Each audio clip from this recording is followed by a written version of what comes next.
হ্যাঁ ভাই, আজকে একটা জিনিস দেখাতে যাচ্ছি। আমার এক বন্ধু কি রান্না করছে আজকে দেখাচ্ছি, লুকি লুকি। चलो अच्छा ठीक है।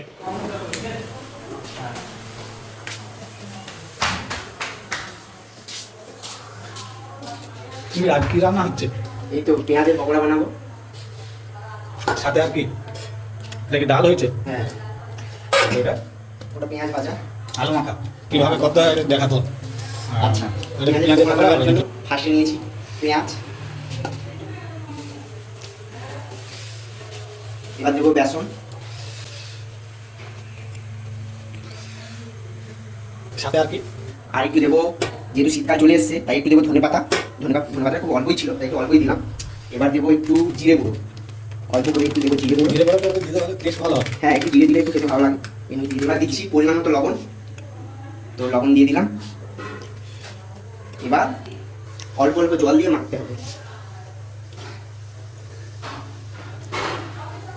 বেশি জল দিলে চলবে না, কারণ বেশি জল দিলে খুব পাতলা হয়ে যেতে পারে ব্যাটারটা, তাই একটু অল্প অল্প করে জল অ্যাড করতে হবে।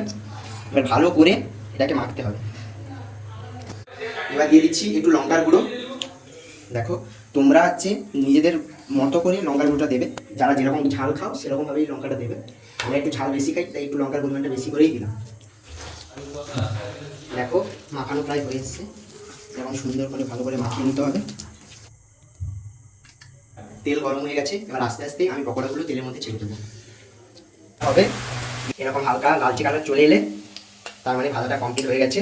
এবার আমি একে একে সমস্ত ভাজাগুলো তুলে নেব। তো আজকের মতো এই পর্যন্তই। যদি ভিডিওটি ভালো লেগে থাকে অবশ্যই লাইক, কমেন্ট, শেয়ার এবং এরকম ভিডিও পেতে চ্যানেলটিকে অবশ্যই সাবস্ক্রাইব করে দেবেন। বাই।